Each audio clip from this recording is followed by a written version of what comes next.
ये आदमी कर क्या रहा है अंदर? बाहर निकलने का नाम ही नहीं ले रहा। सो गया है क्या अंदर?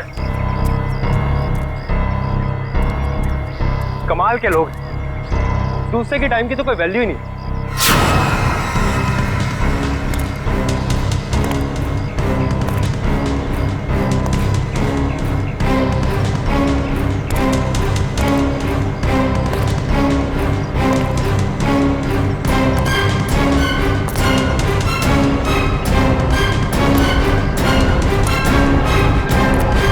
सर,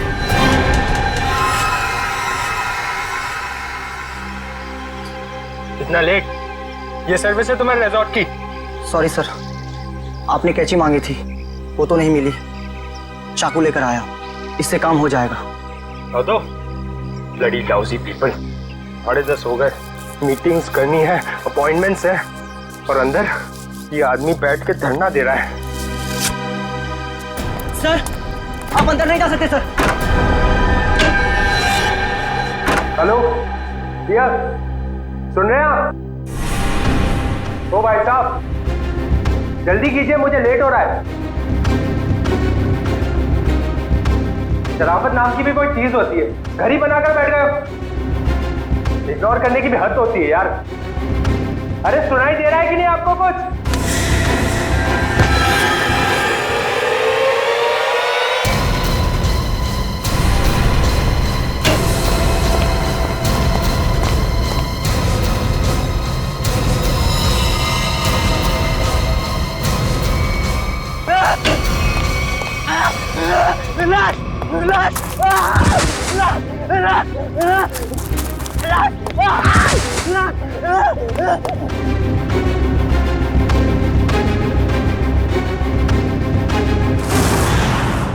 हाँ मैं पार्टी में आने की कोशिश करूंगी, कुछ प्रॉमिस नहीं कर सकती। मेरा जॉब ही कुछ ऐसा है यार, कभी भी कुछ भी हो सकता है। ठीक है, चल अब मैं रखती हूँ, बाय। नहीं, बिल्कुल नहीं चलेगा। रात को 1 बजे 2 बजे कोई भी कभी भी आके चले जाएगा। जवान लड़की के घर में रात के टाइम में किसी लड़के का आने का मतलब हम अच्छी तरह से जानते हैं। क्या चल रहा है यहाँ पे? हाँ, और ये रो क्यों रही है? आप इनसे ही पूछिए ना, इसने क्या चाला रखा है यहाँ पे। देखिए मैडम, ये सोसाइटी है और हम सब फैमिली वाले हैं, और ये कैसी कैसी हरकतें करके रखी हैं यहाँ। हरकतें? आपका क्या मतलब है? इसका मतलब ये है कि ये दोनों लड़के रात बिरात इसके घर आते हैं, दरवाजा खटखटाते हैं, शरारत करते हैं। और तुम एक बात कान खोलकर सुन लो, तुम यहाँ से खुद से चली जाओ, नहीं तो हम सब मिलकर तुम्हें जबरदस्ती यहाँ से निकाल देंगे। एक मिनट, शांत हो जाइए आप लोग। कौन है ये लोग? मुझे नहीं मालूम कौन है ये। 2 दिन से मेरी रूम पार्टनर नहीं है, और ये लोग रोज रात को आके मुझे तंग करते, जबकि मैंने इनको कभी देखा भी नहीं है। देख जिया, झूठ मत बोल, तू ये हमें बुलाती है और अब पहचानने से मना कर रही है। हाँ, कसम से हमेशा खुद ही फोन करके बुलाती है हमें। देखो, झूठ मत बोलो, मैं तुम लोगों को नहीं जानती हूँ।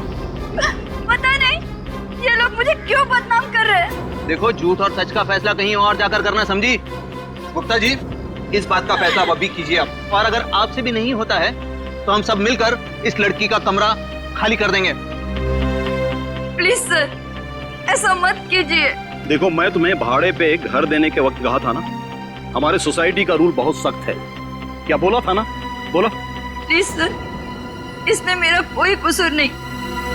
फिर भी 2 दिन में मेरी रूम पार्टनर आ जाएगी, तब मैं अपना सारा सामान यहाँ से शिफ्ट कर लूंगी। ओके, 2 दिन का टाइम देता हूँ, लेकिन 2 दिन में रूम खाली हो जाना चाहिए, समझी? तुम दोनों भागो यहाँ से। अरे चलो निकलो। ठीक है जिया, ये तूने अच्छा नहीं किया। हाँ। पहले खुद ही हमें बुलाती है और फिर इंसल्ट करती है। कमाल है यार। चल चल। जिया, रोम, अगर तुम बेकसूर हो तो सच सामने आ जाएगा। रोम मत।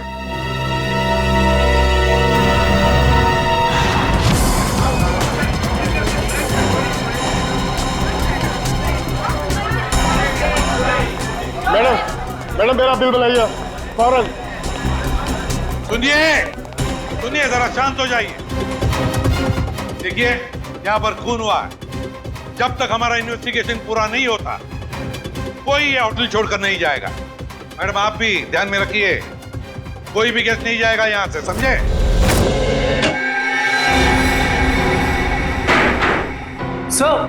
सर बॉडी नहीं है। बॉडी नहीं है? ये कैसे हो सकता है? बॉडी गई कहां? बॉडी कैसे गायब हो गई? कैसे हो सकता है? और सर, अगर किसी ने मर्डर किया है और अगर वो बॉडी ले गया तो फिर ये सिर क्यों छोड़ गया? वही तो, अगर सिर यहां छोड़ा और लाश कहीं पर लेकर गया तो कोई ना कोई निशान तो होने चाहिए था। किसी ना किसी ने तो देखा होगा। कोई ना कोई तो जगह हो सकती है। कहां गई लाश? हुआ क्या यहां पर? नहीं नहीं नहीं नहीं, यहां पर जो कुछ भी हुआ है ना सांखे, यहीं पर हुआ है, इसी 4 दीवारों के अंदर, इस स्टीम बॉक्स में, यहीं पर। सर, इस सिर को देख के ऐसा लगता है किसी ने बहुत ही बेरहमी से कत्ल किया इसका। लेकिन यहाँ पे एक भी खून का निशान, कोई धब्बा, कुछ भी नहीं है। एग्जैक्टली। अगर सिर कटा है तो खून होना चाहिए था इन दीवारों पर, खून होना चाहिए था इस फर्श पर, लेकिन यहाँ पर खून का कोई भी निशान नहीं, कोई धब्बा नहीं।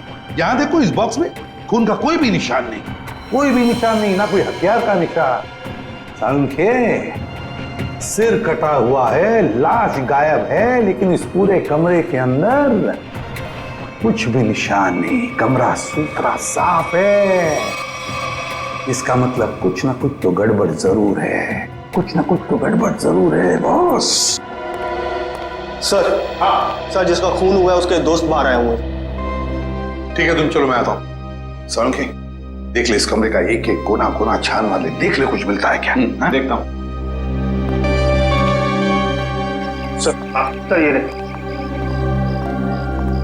आप लोग रजित के दोस्त हैं? जी सर। आखिरी बार कब मिले थे रजित? सर, आज सुबह ही मुलाकात हुई थी। तो क्या कुछ फर्क लगा आपको रजित के बर्ताव में?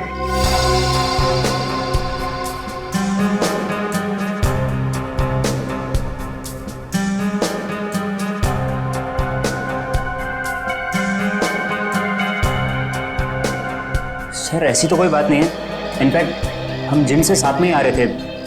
कॉरिडोर में मेरी उससे बात भी हुई। बहुत फ्रेश और बहुत खुश लग रहा था वो। अरे रजित, कैसी रही तुम्हारी मसाज? हाँ, हल्का महसूस कर रहा हूँ। सेमिनार के लिए आए पर ऐसा लग रहा है वेकेशन के लिए आए हैं। लग रहा है तुम वाकई में वेकेशंस के लिए ही आए हो। यार, कहीं सेमिनार में सो मत जाना। नहीं, मैं आधे घंटे के लिए स्टीम बात कर लूँ, फिर टॉक्सिन्स भी क्लीन हो जाएंगे और मैं फ्रेश भी लगूंगा। सर, उसके बाद हम दोनों यहाँ स्टीम रूम में आए और वो स्टीम रूम का अटेंडेंट रिकी, सर रिकी ने ही स्टीम रूम तैयार किया था रजित के लिए। Good morning sir. Good morning Ricky. 10 बजे का अपॉइंटमेंट है मेरा। Yes sir. सर, आप साइन कर दीजिए। Thank you sir. आइए सर।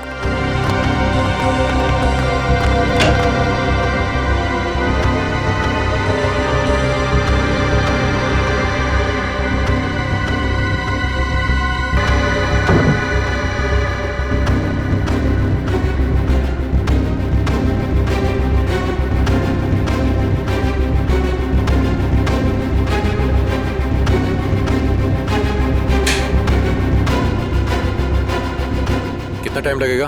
सिर्फ 25 मिनट। चल रजित, तू एंजॉय कर, ब्रेकफास्ट में मिलते हैं। चल ठीक है, ओके। स्टीम रूम का अटेंडेंट रिकी। रिकी, ये स्टीम रूम का अटेंडेंट रिकी कहाँ है? जरा बुलाओ उसे।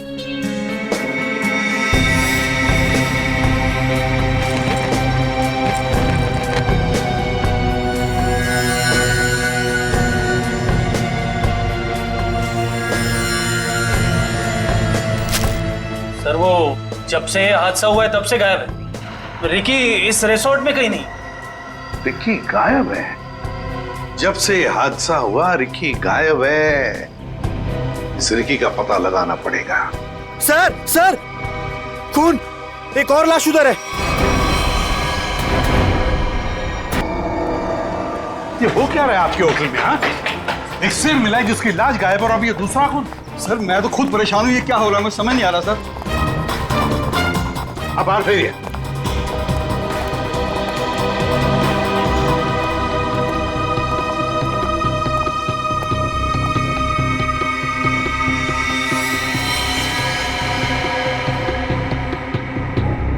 छाती में दो वार किए हैं।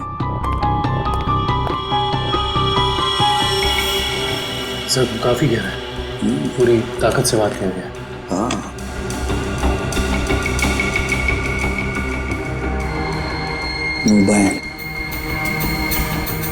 Correct sir. देखो फिंगरप्रिंट चेक करो इस पर। सर हाँ ये खाली ब्रीफकेस, स्टील की ब्रीफकेस, वो भी खाली। जरूर इसमें कुछ ऐसा सामान था जिसकी वजह से शायद इसे मारा गया। सर ये 2 ग्लासेस। दो ग्लासेस?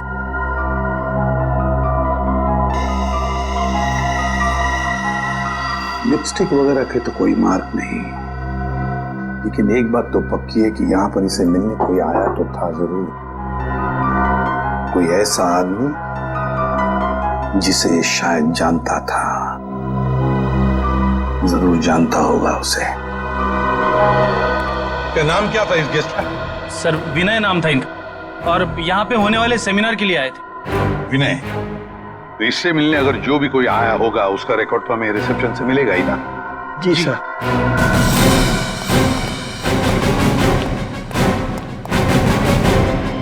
देखो विनय के बारे में और कुछ जानना चाहते हैं हम लोग। ये विनय कब आया था यहाँ पर? अब सर मिस्टर विनय ने आज सुबह ही चेक इन किया था हमारे रिजॉर्ट में, करीब 8 बजे। 8 बजे? जी। अकेले ही आया था या कोई साथ में भी था उसके? अब नहीं सर, वो अकेले ही थे। उनके रूम में कोई बाहर से विजिटर आया था? नहीं सर, बाहर से तो कोई नहीं आया था, लेकिन उनके सेमिनार से उनके रूम में कोई गया हो तो उसका पता नहीं हमें। अच्छा, विनय के बारे में कुछ खास बात याद आती है तुम्हें? मेरा मतलब है कुछ भी, यू नो? आपके रिसोर्ट में इस ब्रीफकेस के लिए कोई पर्सनल लॉकर है? आई एम सॉरी सर, हमारे रिजॉर्ट में ऐसी कोई फैसिलिटी नहीं है। ओके। हाँ सर, उनके पास एक छोटा सा स्टील का ब्रीफकेस था जिसे वो कुछ ज्यादा ही संभाल के रख रहे थे, और उसके लिए उन्होंने पर्सनल लॉकर के बारे में भी पूछा, बट सर हमारे रिजॉर्ट में ऐसी फैसिलिटी नहीं है। स्टील का ब्रीफकेस? लगता है ये वही स्टील का ब्रीफकेस है जो हमें उसके बेड पर से मिला है। जरूर उसके अंदर कोई कीमती, कोई इंपॉर्टेंट सामान होगा। सर ऐसा भी तो हो सकता है कि इस विनय की मौत का यही कारण हो।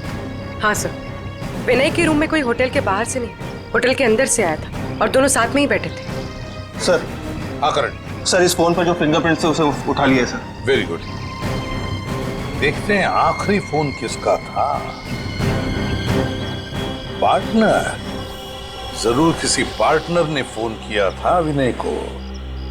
पता लगाना पड़ेगा है कौन ये पार्टनर।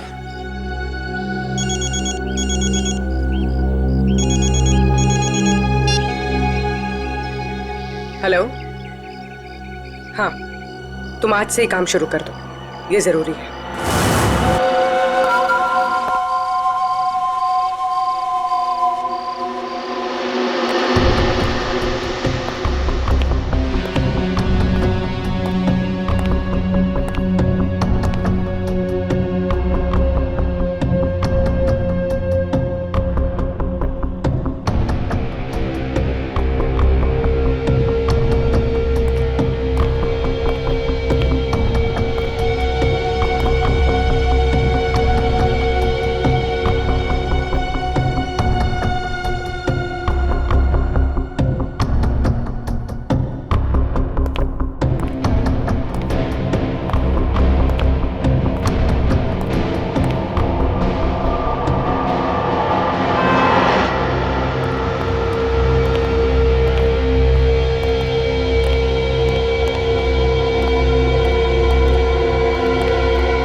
दरवाजा खोलो जिया। जिया जिया जिया दरवाजा खोलो वरना तोड़ देंगे हम, बता रहे हैं हम बस। ये इन लोगों का रोज का नाटक है। जिया दरवाजा खोलो जिया। जिया प्लीज दरवाजा खोलो प्लीज, नहीं तो हम तोड़ देंगे दरवाजा, बोल दे रहे हैं हम। जिया जिया पुलिस को फोन करते हैं तभी बात समझ में आएगी। जिया दरवाजा खोलो जिया। जिया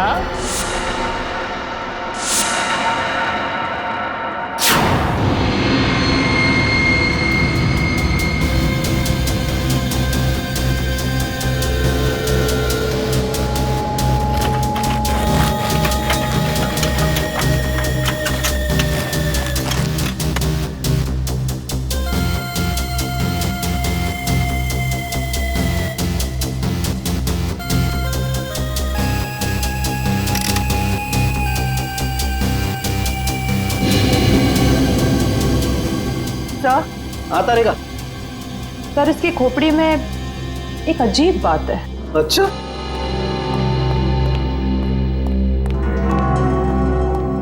क्या अजीब बात है? सर इसकी गर्दन पे ना तो किसी चीज से काटने का निशान है और ना ही तोड़ने का। लेकिन कोई ना कोई निशान तो जरूर होना चाहिए। हाँ, कोई निशान तो होना ही चाहिए। अगर हथियार का नहीं है तो किसी और चीज का निशान होना चाहिए जिससे मारा गया। और इसकी खोपड़ी का अंदर का हिस्सा बिल्कुल खाली है। ऐसा लगता है जैसे कि सारी चीजें पिघलकर बह गई हो। ऐसा कैसे हो सकता है तारिका? इसके अंदर कोई मोम तो होता नहीं, खून है, मसल्स हैं, टिश्यूज हैं। हाँ लेकिन ये खोपड़ी बिल्कुल खाली है। अच्छा तारिका, इसकी खोपड़ी में से जो फ्लूइड निकला था, तुम उस फ्लूइड को चेक करो, उसमें जरूर कुछ ना कुछ मिलेगा। सर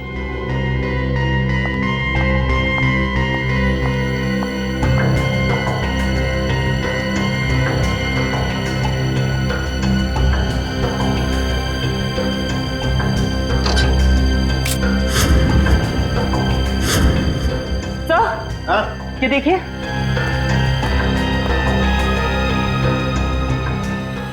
अरे एसिड, इसकी खोपड़ी के अंदर एसिड। सर इसका मतलब है एसिड या किसी केमिकल से इसके सर के अंदर के हिस्से और इसके शरीर को पिघला दिया गया और फिर स्टीम बॉक्स के ड्रेन पाइप से बाहर निकाला गया। हाँ, और वो भी 30 मिनट के अंदर। सर ये कैसे हो सकता है? हमने तो पढ़ा था कि कॉन्सेंट्रेटेड एसिड में किसी भी बॉडी को पिघलने के लिए कम से कम 20 घंटे लगते हैं। You're right, श्रेया, 20 घंटे ही लगने चाहिए, लेकिन इस केस में ऐसा नहीं हुआ। एक और बात, इस ड्रेन पाइप में मुझे कैल्शियम फॉस्फेट, जिससे इंसान की हड्डियां बनती हैं, वो और कुछ टिश्यूज के टुकड़े मिले हैं। मुझे लगता है जिस एसिड से इस आदमी के शरीर को पिघलाया गया है, यह एसिड किसी की इन्वेंशन है, कोई नई खोज। हाँ सर, उस बॉटल के निचले हिस्से से जो निशान बना था जिस केमिकल से, वो भी एसिडिक है और हमारे किसी केमिकल से मैच नहीं करता। लेकिन सर, अगर इस एसिड ने रजीत की बॉडी को पिघला दिया तो फिर वो स्टीम बॉक्स क्यों नहीं पिघला? वो इसलिए क्योंकि ये एसिड किसी मेटेलिक चीज को नहीं पिघलाता है और इसीलिए इस एसिड को कांच की बोतल में रखा गया था। सर फिर तो उसे बहुत दर्द हुआ होगा। नहीं वंश, मुझे नहीं लगता है इसे दर्द महसूस हुआ होगा। क्यों सर? क्योंकि श्रेया पहले इसे बेहोश कर दिया गया था। मतलब पहले इसे बेहोश किया गया, फिर मारा गया, उसके बाद स्टीम बॉक्स की ड्रेन पाइप से बहा दिया गया। बहुत ही डरावना और भयानक तरीका है किसी की जान लेने का। हाँ, और बहुत ही अजीब भी। ये सब कैसे किया गया होगा, ये कौन सा एसिड है, ये सब पता लगाने के लिए मुझे थोड़ा वक्त लगेगा। लेकिन सर, अगर ये किसी का आविष्कार है, नई खोज है, तो जाहिर सी बात है उसने इसके पेटेंट को रजिस्टर करवाया होगा। बिल्कुल करवाया होगा। इंटरेस्टिंग। इसका मतलब जिसने भी पेटेंट रजिस्टर करवाया है उसकी सारी इंफॉर्मेशन हमें गवर्नमेंट ऑफिस से मिल सकती है। हेलो, क्या? रजीत का? ओके। अभी पता चला है कि विनय ने जिस पार्टनर वाले नंबर पे फोन किया था वो और किसी का नहीं बल्कि रजीत का नंबर था। इसका मतलब विनय और रजीत एक दूसरे को जानते थे और रिजॉर्ट में विनय के कमरे में हमें जो 2 ग्लासेस मिले थे उनमें से एक ग्लास शायद रजीत का था। अब तो विनय के घर वालों से ही पता करना पड़ेगा।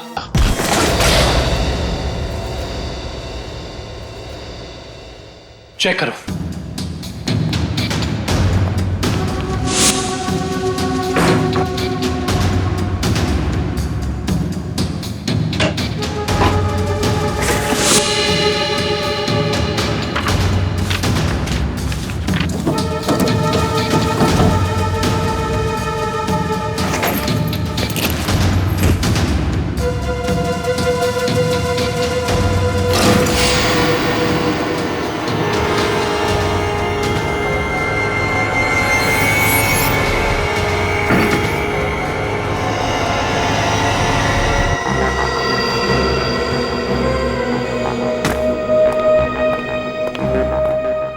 ये बॉटल देखो, इसका नीचे का हिस्सा बिल्कुल वैसे ही है जैसा निशान हमें रिजॉर्ट के स्टीम रूम में मिला। तो इस केमिकल से रिकी ने रजीत की बॉडी पिघलाकर उसका खून कर दिया है। हाँ, लेकिन एक स्टीम रूम का अटेंडेंट किसी को इतनी चालाकी से नहीं मार सकता। ये उसके दिमाग का काम हो ही नहीं सकता। कोई है जो उससे ये करवा रहा है। कौन करवा सकता है ये सब? इसका जवाब तो रिकी देगा।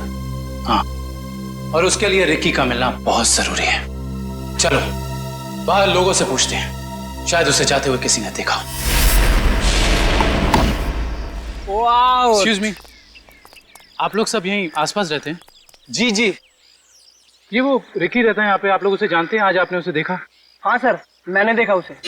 बड़ी जल्दी में लग रहा था और एक बैग भी था उसके हाथ में। अच्छा, यहाँ से किस तरफ गया था वो? सर उस तरफ। उस तरफ? हाँ सर, एक ट्रक आया और रिकी उस पे बैठ के निकल गया। थैंक यू, चलो उस डायरेक्शन में देखते हैं।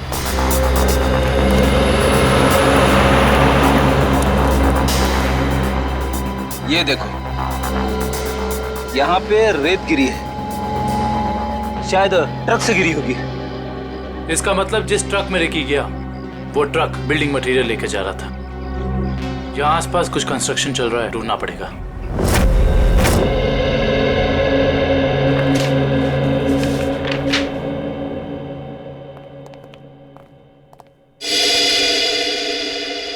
जी कहिए। सीआईडी। सीआईडी?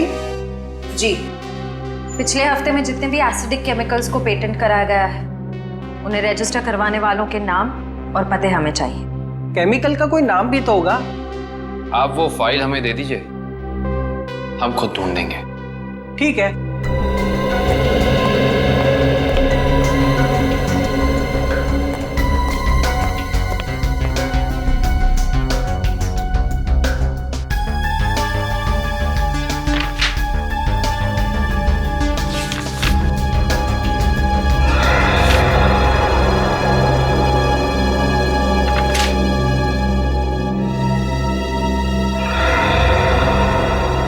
ये देखो, ये एसिड हाइड्रोवर्क्स नाम की एक कंपनी ने रजिस्टर कराया है और इस कंपनी के मालिक हैं रजित और विनय।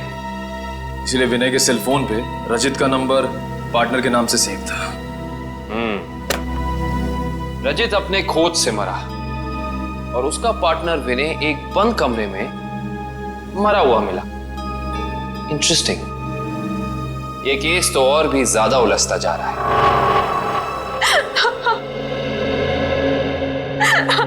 नैना जी, हमें भी बहुत दुख है विनय की मौत का।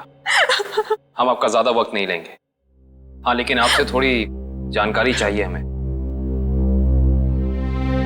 मुझे तो अभी भी समझ नहीं आ रहा कि विनय से किसी की क्या दुश्मनी हो सकती है।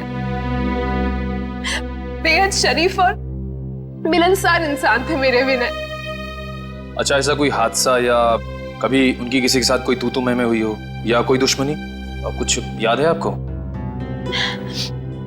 दुश्मनी तो कोई नहीं थी, पर हाँ, कुछ दिनों से उन्हें कुछ धमकी भरे फोन जरूर आ रहे थे। धमकी? कौन थे ये लोग? मालूम नहीं, पर मैंने बहुत समझाया उन्हें कि उन्हें जाके पुलिस में कंप्लेन कर देनी चाहिए, पर उन्होंने मेरी एक ना सुनी। कहते रहे कि कोई मजाक कर रहा होगा, सीरियसली लिया ही नहीं इस बात को। नैना जी, आप हमें हाइड्रो वर्क्स के बारे में क्या बता सकती हैं?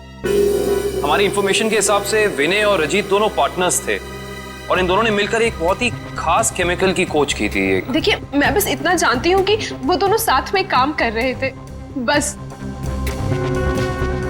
देखिए नैना जी, उसी केमिकल का इस्तेमाल करके पहले किसी ने रजीत को और फिर विनय को मार डाला। ऐसा कैसे हो सकता है?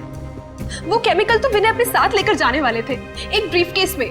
उन्हें सेमिनार में कुछ पेपर सबमिट करने थे और वहीं उन्हें रजित से भी मिलना था।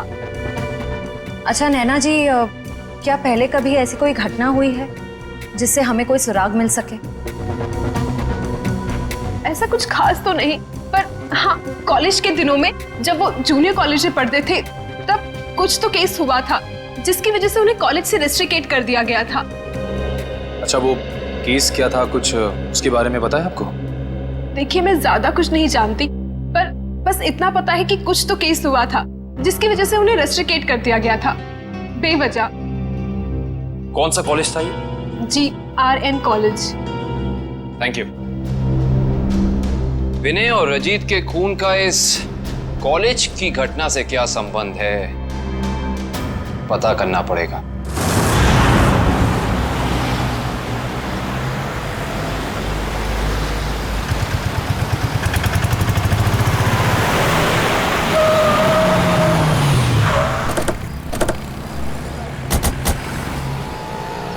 ये देखिए, रेत यहाँ पे पड़ी हुई है और ये देखो टायर के मार्क्स। इसका मतलब ट्रक यहाँ पे आके रुक गया था, लेकिन ये कंस्ट्रक्शन का काम भी तो बंद है। यही वजह है कि अब हमें ये पूरी जगह चेक करनी होगी। आओ अंदर चलकर देखते हैं।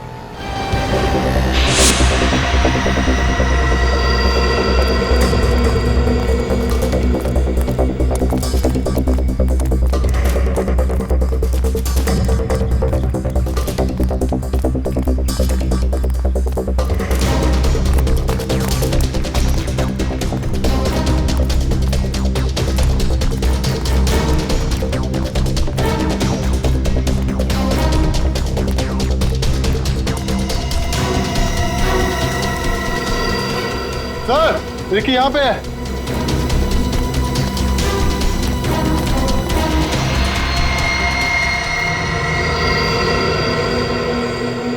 रिकी, रिकी, ये तो ठंडा पड़ गया। हाँ सर, इसकी स्किन भी कड़क हो गई है। पहले इसे हॉस्पिटल पहुंचाओ।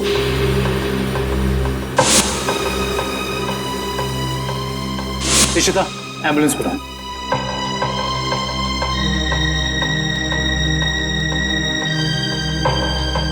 इसके शरीर पे जेल जैसा कुछ लगा हुआ है, जिसकी वजह से इसका शरीर अकड़ गया होगा। और ये देखिए, आसपास के पत्थरों पे भी जेल जैसा ही है। ये देखो,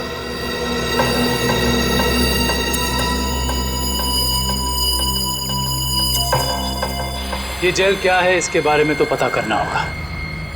इन टुकड़ों को लैब ले चलो। जिस तरीके का केमिकल हमें क्राइम स्पॉट पे मिला है, उसी तरह का केमिकल मैंने बनाया है और ये केमिकल मैं इस बॉक्स में डालता हूं। अरे का बॉडी टेम्परेचर मिला? नॉर्मल है सर। गुड। इस स्टीम बॉक्स में जो बॉडी है, ये लगभग इंसान की बॉडी की जैसे ही है। आपका कहने का मतलब है क्लोन की तरह? ऐसा ही समझ लो। अब इस मशीन में हमने जो केमिकल डाला है, उसकी स्टीम हम स्टीम बॉक्स में पास करते हैं। लगभग 30 मिनट तक हम स्टीम पास करते हैं। उसके बाद देखते हैं क्या होता है।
गया सर? 30 मिनट में पूरी बॉडी डिसॉल्व हो गई। हाँ निखिल, ये केमिकल बहुत पावरफुल है। थोड़ी सी मात्रा में पूरी की पूरी बॉडी पिघल करके बह जाती है।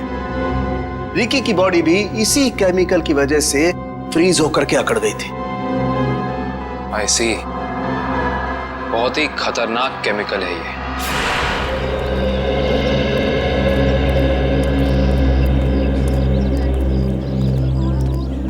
एक्सक्यूज मी, हम लोग सीआईडी से 2005 के केस के सिलसिले में आपसे थोड़ी पूछताछ करनी थी। 2005? ये तो बहुत पुराना केस है, लगभग 9 साल पुराना। आप रमेश जी से पूछिए, वो यहाँ के सीनियर हैं। Thank you. रमेश जी, हम लोग सीआईडी से 2005 में एक घटना हुई थी जिसमें रजित और विनय का नाम आया था। रजित और विनय? सर क्या है कि हर साल इतने लड़के लड़कियां आते हैं तो नहीं, उस केस में इन दोनों लड़कों को रेस्ट्रिकेट किया गया था। रेस्ट्रिकेट? अरे हाँ, याद आया। उस साल कॉलेज के एक स्टूडेंट की मौत हो गई थी और इन दोनों लड़कों का नाम भी उस केस से जुड़ गया था। काफी बवाल हुआ था। ये स्टूडेंट कौन था और उसकी मौत कैसे हुई? मैडम, बहुत अजीब तरीके से हुई थी। ये किस्सा लेबोरेटरी में हुआ था।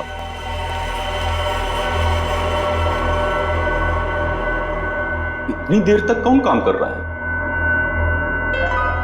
कौन काम कर रहा है?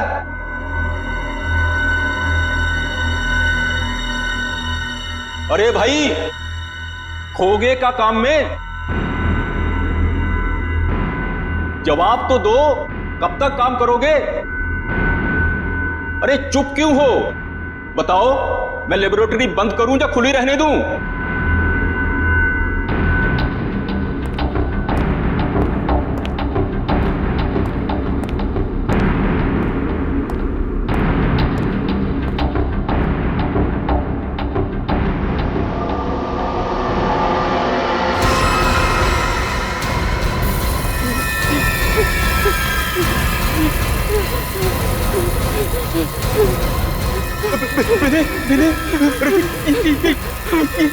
ये देखो संपत को क्या हो रहा है?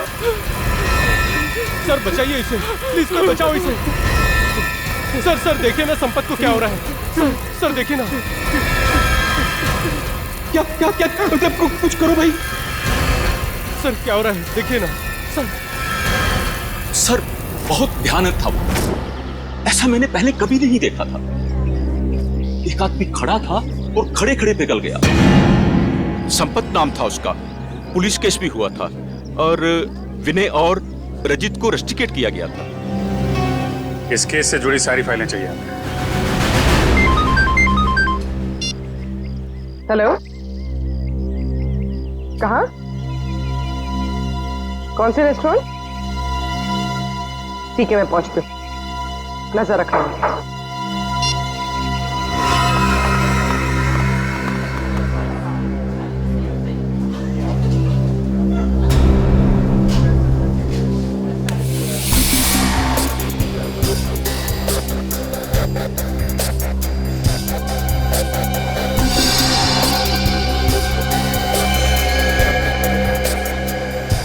मजा तो आता है यार। अरे काहे का मजा यार? पता है, रात को जैसे ही जाते हैं ना उसके घर के सामने, तभी चौकीदारों को पटाना पड़ता है।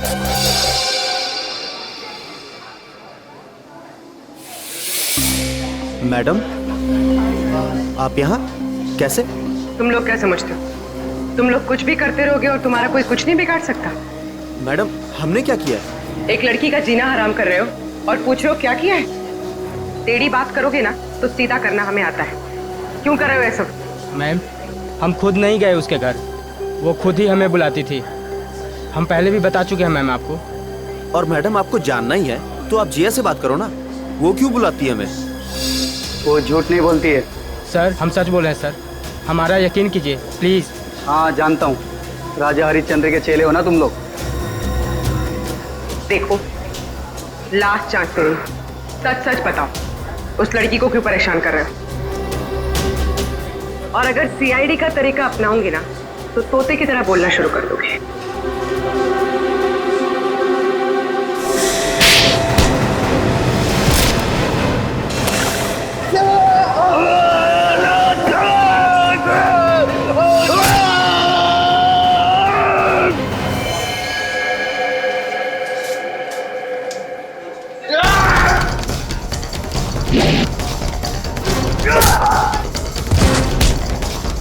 लड़कियों को छेड़ता है।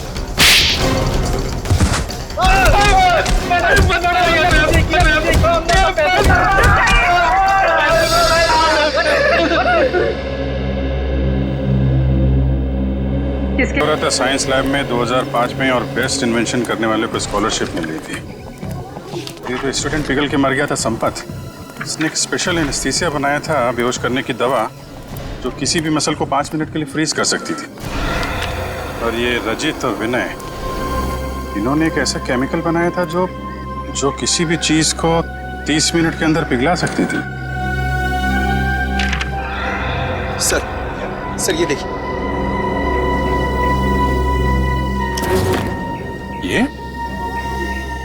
ये भी उस वक्त कॉलेज में था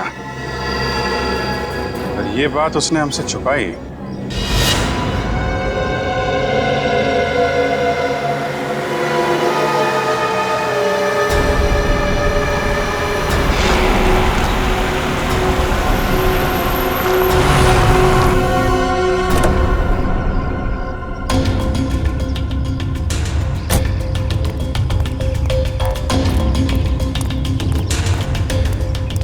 पैसे लिए? हाँ, ये देखो।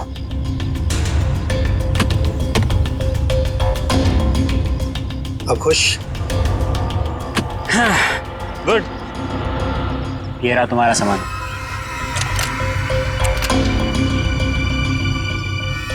तो ये है दुनिया का सबसे बड़ा आविष्कार जो अब मेरा होगा। बिल्कुल तुम्हारा है। Thank you. Welcome.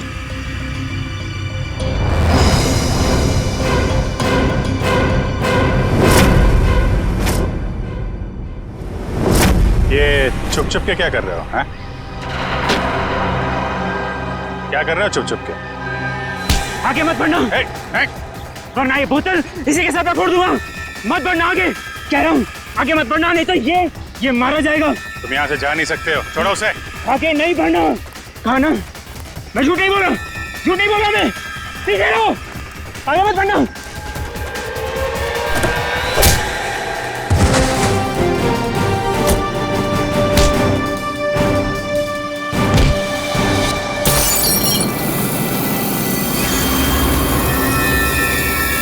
Christian, hospital लेकर आओ जल्दी।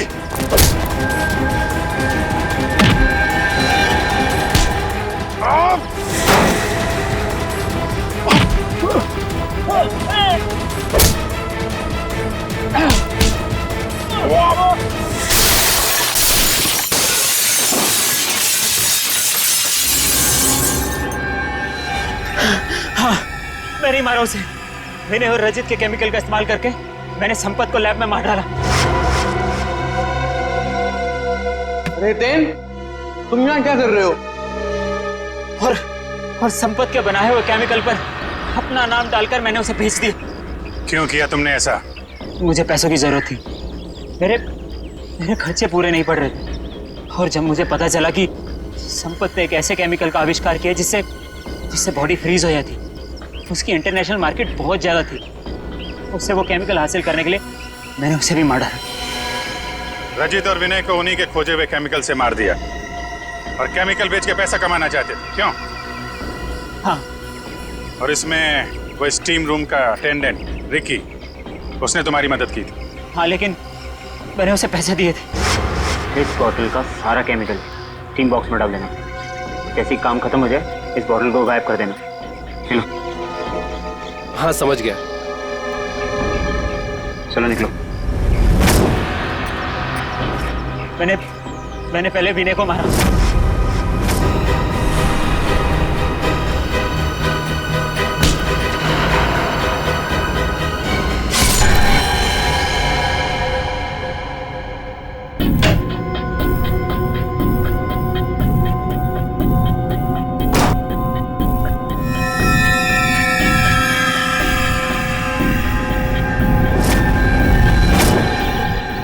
और फिर रिकी की मदद से मैंने रजित को खत्म कर दिया।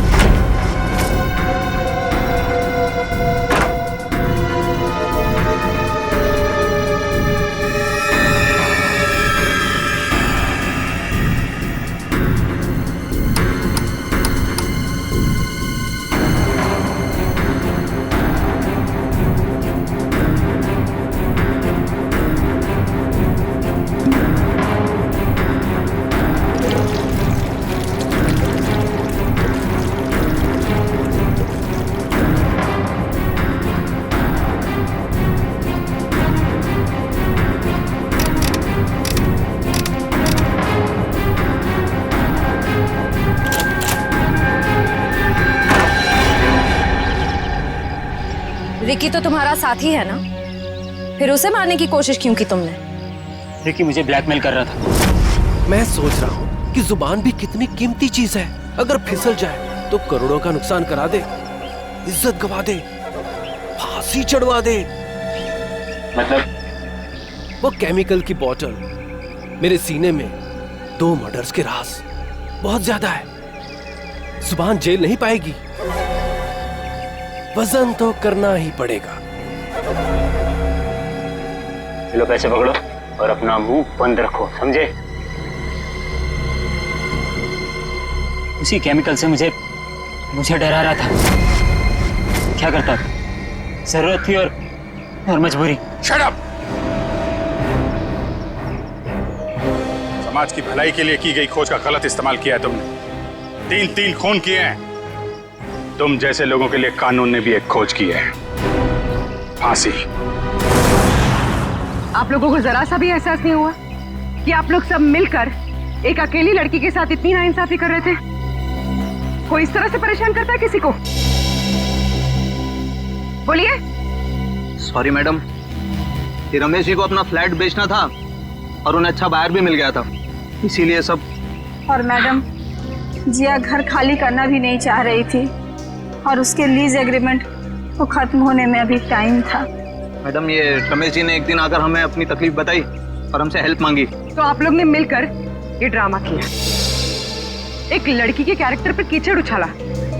आप लोग ऐसा कर कैसे सकते? और रमेश जी, आप पैसों के लालच में इंसानियत भूल गए। सॉरी मैडम, मुझसे गलती हो गई, अब ऐसा नहीं होगा। जिया अब यहीं रहेगी, इसी फ्लैट में। जिया, मुझे माफ कर दो, I am really sorry. Please sir, sorry बोल के मुझे शर्मिंदा मत कीजिए। थैंक यू मैम, आपने मेरी बहुत हेल्प की, वरना मैं अपने पेरेंट्स के पास वापस चली जाती। देखो जी, कभी घबराना नहीं, अपने हक और अपने सम्मान के लिए हमेशा लड़ना, समझे? Best of luck.